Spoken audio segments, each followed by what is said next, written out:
The streets of London had grown used to the wail of air raid sirens. For years, families huddled in basements, listening for the drone of German bombers overhead. But in the autumn of 1944, something far more sinister arrived. A weapon that gave no warning. No sound, no siren, no chance to hide. One moment, silence. And the next, entire streets erased in a flash of fire and shattered brick. It was the dawn of a new kind of terror, the V-2 rocket. This was not just another weapon. It was the world's first long-range ballistic missile, traveling faster than the speed of sound, striking before its victims could even imagine death falling from the sky. And behind it lay a web of secrets, visionary science, ruthless politics, and crimes so dark they would haunt the survivors for decades. Tonight, we uncover the hidden story of the V-2 rocket program, the desperate gamble of Hitler's regime, the suffering of thousands of enslaved laborers, and the chilling aftermath that shaped the Cold War and even the space race. Subscribe now, and join us as we journey deep into the shadows of history, where technology, terror, and morality collide. In the aftermath of Germany's defeat in World War I, the nation was shackled by the Treaty of Versailles. Tanks, heavy artillery, and an air force were forbidden. But there was one loophole the Allies never considered dangerous: rockets. To many Germans in the 1920s, rockets seemed like toys, fantasies better suited to science fiction pulp magazines than to a modern battlefield. But to a young dreamer named Werner von Braun, rockets were destiny. Von Braun was barely out of his teens when he fell under the spell of spaceflight. Inspired by visionaries like Hermann Oberth, he dreamed not of war, but of sending mankind beyond Earth. His doctoral research delved into propulsion systems, liquid fuels, and the mathematics of launching payloads into the heavens. Yet in the political climate of 1930s Germany, dreams of space quickly bent to the will of a darker master. When Hitler seized power in 1933, the Nazi regime sought new ways to restore Germany's military might. Traditional weapons were restricted, but rockets were not. Von Braun's talents suddenly became indispensable. The young scientist was recruited into the German army's weapons program. His laboratory shifted from academic halls to military compounds. Funding poured in, and with it came new expectations. His rockets would no longer aim for the stars, but for enemy cities. By 1937, Germany established a secret testing facility on the Baltic island of Usedom at a place called Peenemünde. There, von Braun and his team began transforming theory into reality. Early designs like the A3 and A5 sputtered, crashed, or exploded on launch. But with each failure came lessons, and with each lesson greater ambition. The engineers envisioned something bigger, something powerful enough to carry. A ton of explosives across the English Channel and obliterate London in a single strike. The Nazi leadership saw in this dream a weapon of vengeance. By 1942, Germany was fighting a losing war on the Eastern Front, and Hitler's faith in conventional armies wavered. He demanded a miracle weapon, a Wunderwaffe that would terrify the Allies and perhaps turn the tide. His gaze turned to von Braun's creation, the Aggregate 4, later known as the V-2, or Vergeltungswaffe 2, the Retribution Weapon 2. The V-2 was unlike anything the world had seen. Standing over 45 feet tall, weighing nearly 13 tons, it was fueled by a volatile mix of ethanol and liquid oxygen. Once launched, it soared to the edge of space before descending at supersonic speeds. There was no defense against it. Anti-aircraft guns and fighter planes were useless. The weapon struck without warning, detonating with the force of a small earthquake. But the path to this terrifying breakthrough was not smooth. In early trials, rockets veered off course, spiraled out of control, or exploded on the pad, killing engineers and soldiers alike. Hitler grew impatient, demanding results, threatening to cut the program if von Braun could not deliver. The pressure was suffocating. Engineers worked night and day, improvising solutions to problems no one had ever faced before.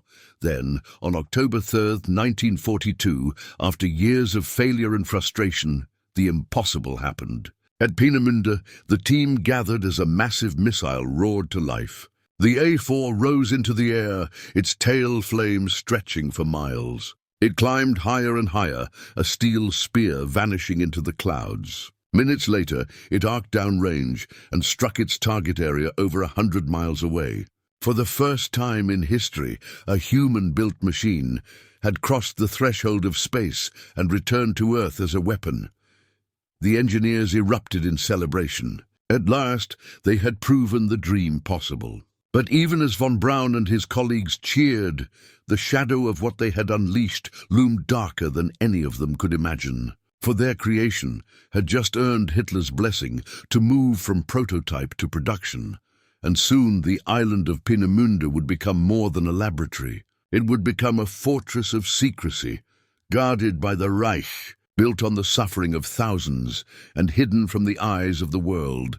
But across the English Channel, British intelligence was beginning to hear whispers, rumors of a new German weapon so powerful it could level cities in an instant.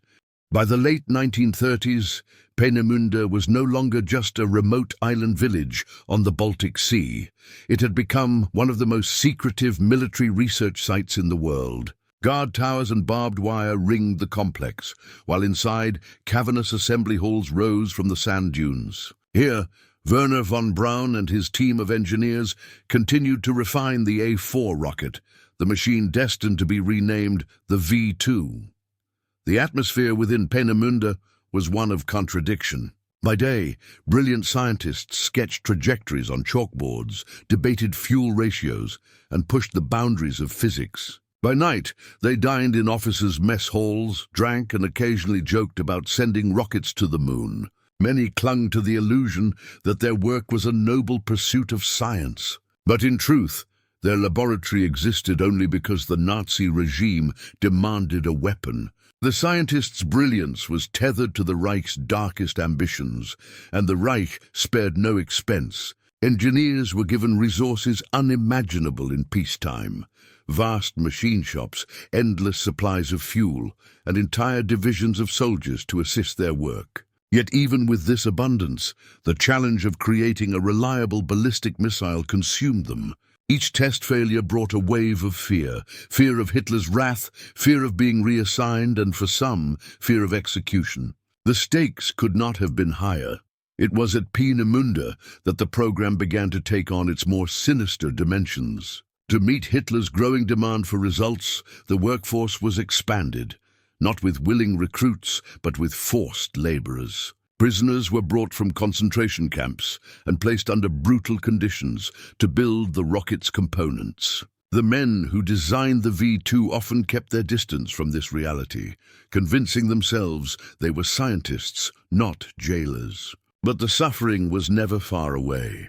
Meanwhile, whispers of Peenemünde's true purpose began to leak beyond Germany's borders. British intelligence agencies intercepted fragments of reports, intercepted letters, even vague hints in propaganda broadcasts. Resistance fighters in occupied Europe sent back sketches of mysterious rockets being tested on the Baltic coast.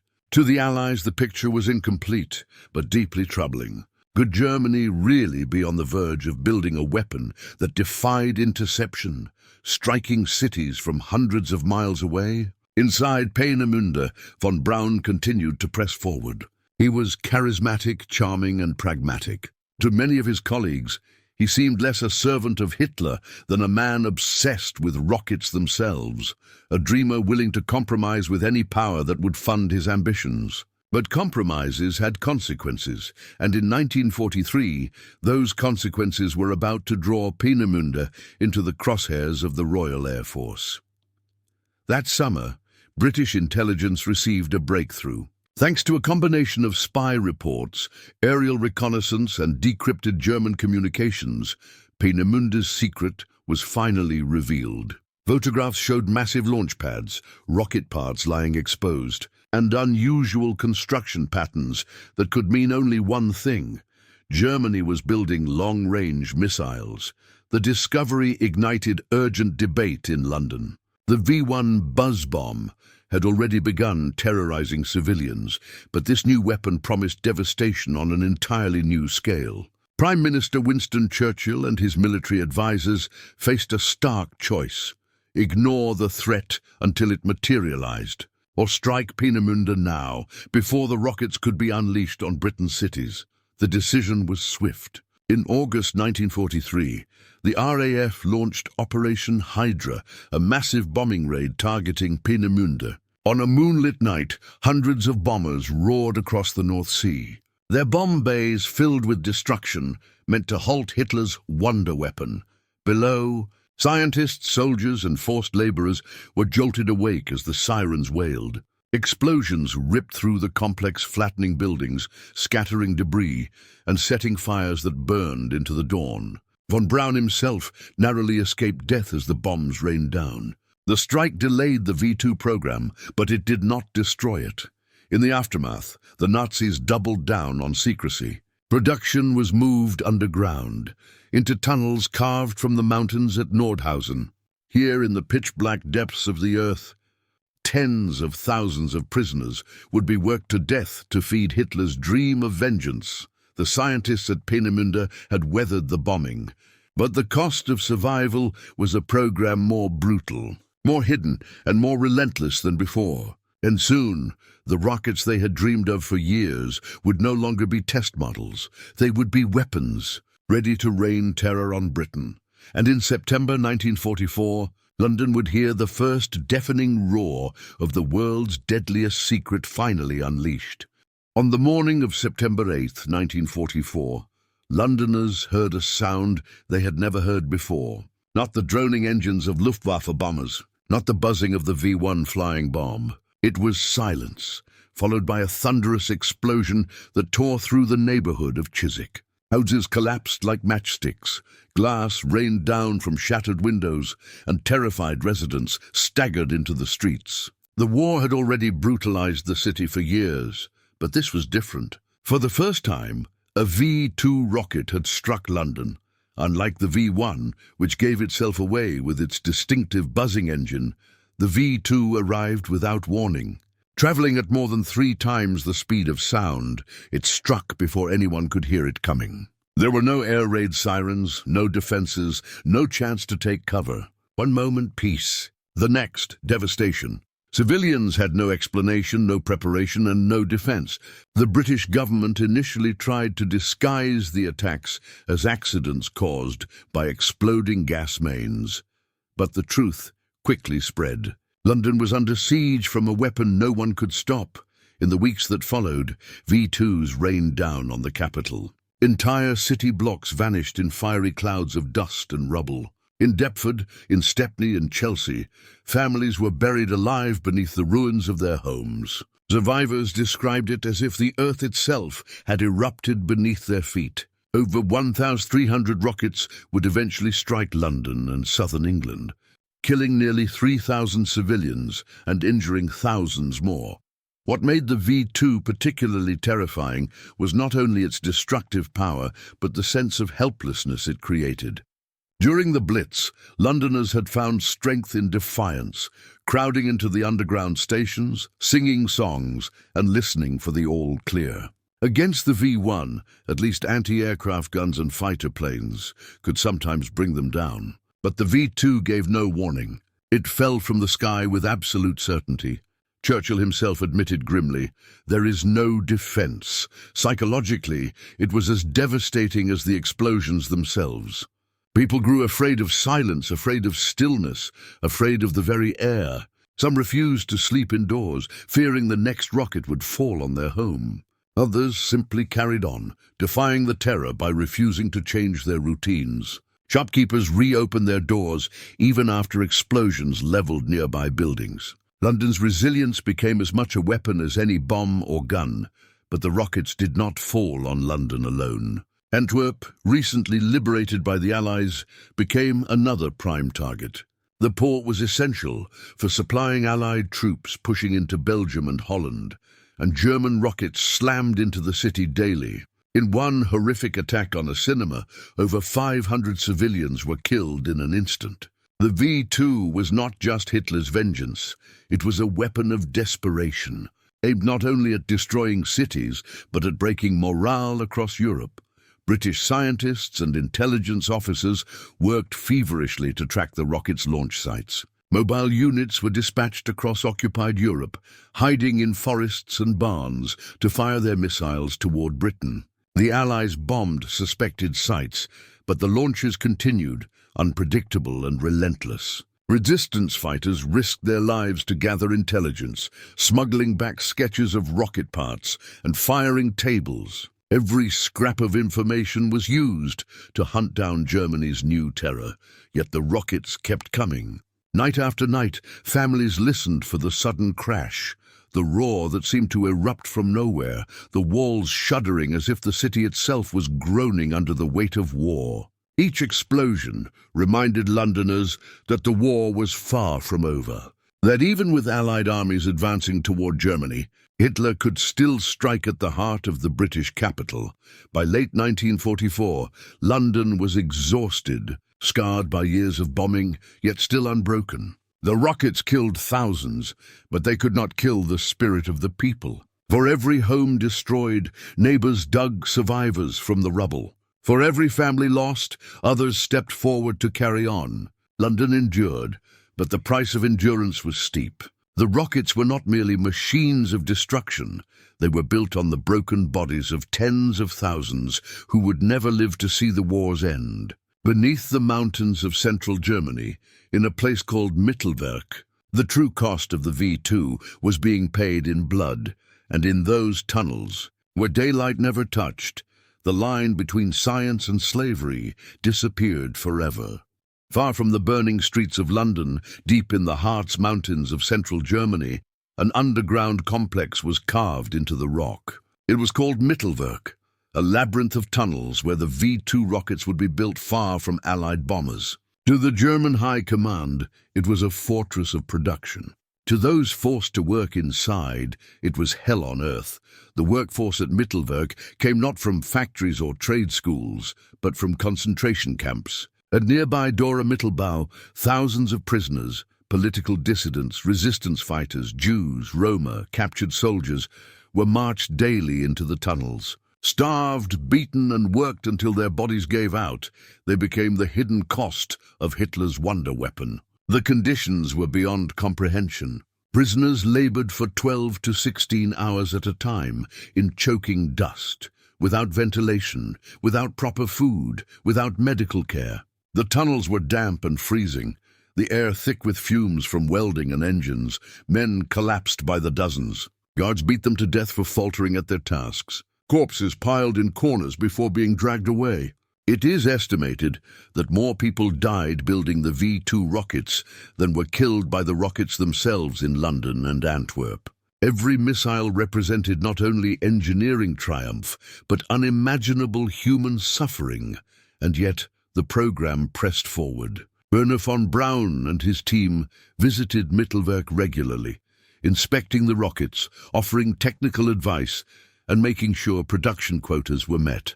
They could not have ignored the emaciated prisoners or the stench of death in the tunnels. Some engineers later claimed they felt powerless, insisting they were just scientists under orders. But the truth was clear. Their ambitions for spaceflight and their loyalty to the Reich were intertwined, and silence made them complicit. Von Braun himself was arrested briefly in 1944 by the Gestapo, accused of focusing more on dreams of space travel than on weapons for the Reich. He was released after intervention from high-ranking officials, who knew the V-2 program could not survive without him. The irony was brutal. Even as he imagined rockets reaching Mars, his hands were stained with the suffering of thousands of prisoners who died building weapons for Hitler. Meanwhile, the Allies were not blind to the human cost. Resistance networks smuggled reports of appalling conditions in Dora. British intelligence received testimonies of starvation, executions, and the relentless pace of rocket construction. For the Allied command, this knowledge brought not only horror, but also urgency. The rockets striking London were not simply machines of war, they were monuments to cruelty. Ending the program meant saving lives both in Britain and in the dark heart of Germany. Still, the rockets poured out of Mittelwerk. Each was carefully assembled under torchlight, hauled from the tunnels, and transported to mobile launch sites hidden in forests and fields. Prisoners were often forced to load the rockets themselves, watching the weapons they had suffered to build disappear into the night sky. Knowing they would soon rain destruction on people they would never meet, the Allies intensified bombing campaigns, targeting rail lines, suspected launch sites and supply depots. Yet the V-2 remained elusive. Its mobility made it nearly impossible to destroy before launch. Londoners continued to suffer, and the prisoners of Dora continued to die in staggering numbers. By war's end, at least 20,000 would perish in the tunnels, starved, executed, or worked to death, sacrificed to fuel a vision of technological progress twisted into a weapon of vengeance. The scientists pressed on. Hitler demanded results, and prisoners fell by the thousands. But as 1945 began, the tide of war was turning. Allied armies were closing in on Germany, and the Reich's dream of victory was collapsing. The rockets that had once been hailed as miracle weapons were proving incapable of stopping defeat. And so the question loomed. If Germany was falling, what would become of the men, the rockets, and the secrets buried in the mountains of Dora? By late 1944, the Allies understood the V-2 was not a myth or rumor. It was a deadly reality. London had been struck dozens of times, Antwerp was enduring daily bombardments, and still the rockets kept coming. The only hope of ending the attacks was to strike at their source. But that task was far more complicated than anyone in Allied command had anticipated. Unlike traditional weapons, the V-2 was mobile. Launches could take place from small clearings in forests, from hidden fields, even from the edge of villages. Trucks carried the rockets, fuel and mobile launch ramps across occupied Europe, appearing one day and disappearing the next. By the time reconnaissance planes spotted signs of activity, the crews were gone and the rockets already in the sky, yet the Allies refused to give up the hunt. Intelligence officers pored over aerial photographs, searching for anything unusual, strange blast marks on the ground, scorched fields, or odd patterns in road traffic. Resistance networks across France, Belgium, and the Netherlands risked everything to gather scraps of information. Couriers smuggled sketches of launch equipment, coded messages about troop movements, even fragments of wreckage. Every detail mattered. The Royal Air Force and the U.S. Army Air Forces launched waves of bombing raids, striking rail junctions, suspected depots, and even entire towns where V-2 units were rumored to be hiding. These raids caused destruction, but achieved limited success. The rockets kept moving, and German crews became masters of deception, camouflaging launch vehicles, operating only at night, and dispersing their equipment to avoid detection. Still, Allied pressure grew. In March 1945, as Allied armies advanced deeper into Germany, mobile launch sites became harder to maintain. Supply lines crumbled under relentless bombing, and the Reich itself was shrinking under the hammer of invasion. For every rocket that reached London or Antwerp, dozens more were delayed, sabotaged, or destroyed in transit. But the Allies wanted more than to stop the launches. They wanted the rockets themselves. To military planners, the V-2 was not only a weapon of terror, but also a glimpse into the future of warfare. Whoever captured the technology would hold a powerful advantage in the post-war world. The race was no longer just to end the rockets, it was to seize them. Special units, including British commandos and American intelligence teams, were tasked with locating launch sites and recovering fragments of missiles. Each piece of wreckage was carefully analyzed, its alloys, wiring, and guidance systems studied. Scientists on both sides of the Atlantic tried to unravel the secrets of the V-2, even as it continued to rain destruction from the skies. By the spring of 1945, the hunt intensified. As Allied forces swept through Belgium and into Western Germany, They uncovered stockpiles of fuel, half-assembled rockets, and abandoned launch equipment. Each discovery brought them closer to the heart of the program. But they knew the true prize still lay deeper inside Germany, at the factories, the testing sites, and the underground tunnels where thousands of rockets had been forged. And then came the most urgent mission of all, capturing the men behind the V-2. Werner von Braun, Arthur Rudolph, Walter Dornberger, the scientists and officers who had turned theory into a weapon, were now high-value targets. If the Allies did not seize them, the Soviets surely would. Both East and West understood that these men, as tainted as they were by complicity, held the keys to the future of missile technology. As the Reich collapsed, von Braun and his colleagues fled Peenemünde and Mittelwerk. Carrying with them documents, blueprints, and knowledge the Allies desperately sought. They were hunted across the crumbling landscape of Nazi Germany by two converging powers, each determined to claim the rocket program as their own. The V-2 had terrorized London and Antwerp. It had cost the lives of thousands of prisoners in Dora, but its final legacy would not be decided on the battlefield. It would be decided in the ruins of Germany, in a race between former allies who now looked at each other with suspicion. And when the dust of war settled, the men who had once built Hitler's weapon of vengeance would find themselves at the center of a new conflict, one that stretched beyond Earth itself. In the spring of 1945, the Third Reich collapsed under the weight of Allied armies pressing in from east and west. The once secret rocket bases were abandoned, the underground tunnels at Mittelwerk lay half-filled with corpses, and the brilliant but compromised men who had built the V-2 scattered in desperation. Germany's wonder weapon had not won the war. It had not even slowed defeat, but its shadow was only beginning to stretch across the future. When American troops reached Mittelwerk in April, what they found was horrifying. The tunnels, stretching for miles, were littered with wreckage, half-assembled rockets, twisted metal, and the skeletal remains of prisoners who had perished in the brutal conditions. Liberation forces uncovered Dora Mittelbau, the camp that had supplied Mittelwerk with its workforce of human misery. Survivors, emaciated and broken, staggered into the sunlight for the first time in months. Testimonies told of starvation rations, executions, and men worked until they collapsed and were simply replaced. For many Allied soldiers, hardened by years of combat, the discovery of Dora was one of the darkest revelations of the war. And yet, alongside the evidence of atrocity, there lay the technology of the future.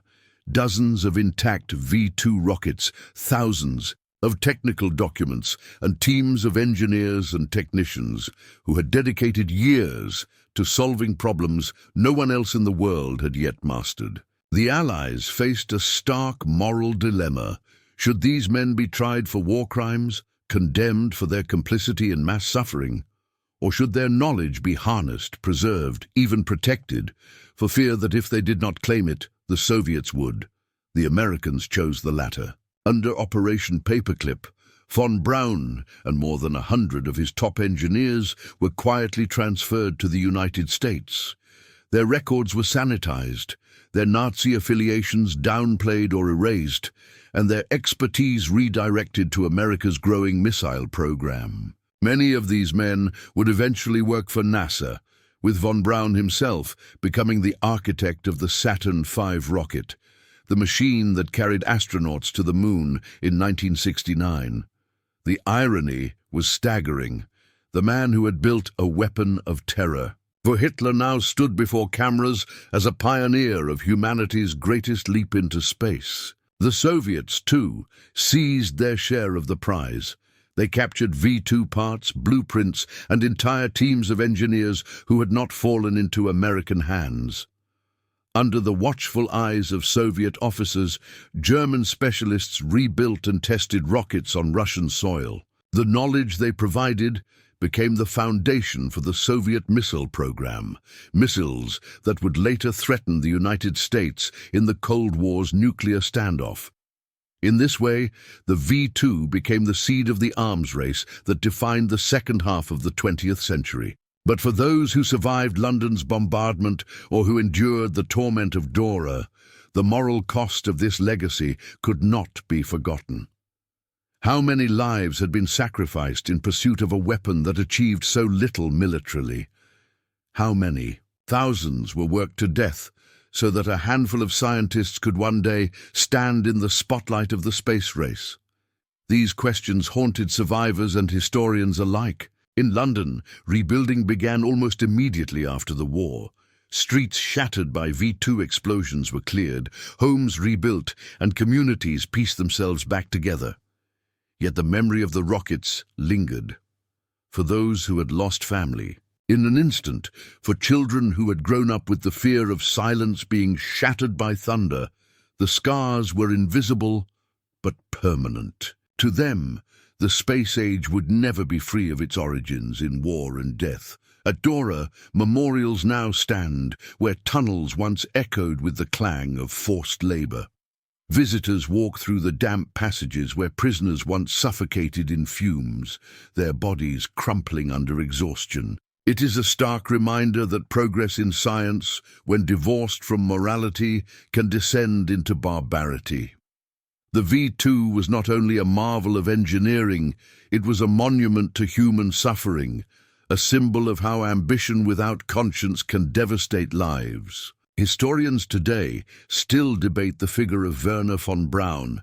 Was he merely a scientist swept along by circumstance, or a man who willingly chose ambition over humanity? His charisma and brilliance made him indispensable to both Hitler and later the United States. Yet his silence in the face of Dora's horrors speaks louder than any speech he gave about mankind's destiny among the stars. The V-2 forces us to confront uncomfortable truths, that genius can thrive in the service of evil, and that moral compromises made in war can echo for generations. As the Cold War deepened, the legacy of the V-2 grew darker still. The rockets that once terrified London evolved into intercontinental ballistic missiles, capable of carrying nuclear warheads across oceans. Humanity had taken the first step into space, but also the first step toward its own potential annihilation. All of it began with Peenemünde, with Mittelwerk, with the dreams and compromises of men who believed they were building the future, even as they buried thousands in the past. And so the V-2 rocket remains both a milestone and a warning. It was the first machine to touch the edge of space, a technological triumph that paved the way for satellites, moon landings, and planetary exploration. But it was also a weapon of terror, conceived in tyranny, built on slavery, and baptized in blood. Its story reminds us that progress without humanity is no progress at all, that every step forward in science must be measured against the weight of human dignity. The echoes of the V-2 still resound today, not in the roar of engines, but in the questions it leaves us with. How much are we willing to sacrifice for technological advancement? Can the pursuit of knowledge ever justify the cost in human lives? And perhaps most haunting of all, when we look up at the moon, do we see only humanity's triumph, or do we also see the shadows of Peenemünde and Dora? The story of the V-2 is not just history. It is a mirror reflecting the choices we make between ambition and morality, between progress and compassion. And it asks us to remember those who paid the ultimate price for a dream twisted into a weapon. If this story moved you, share your thoughts below. Should von Braun and his team be remembered as pioneers of space exploration or as accomplices in atrocity? Your voice matters. And if you want more untold stories from the shadows of history, subscribe now, because the past still has secrets left to reveal.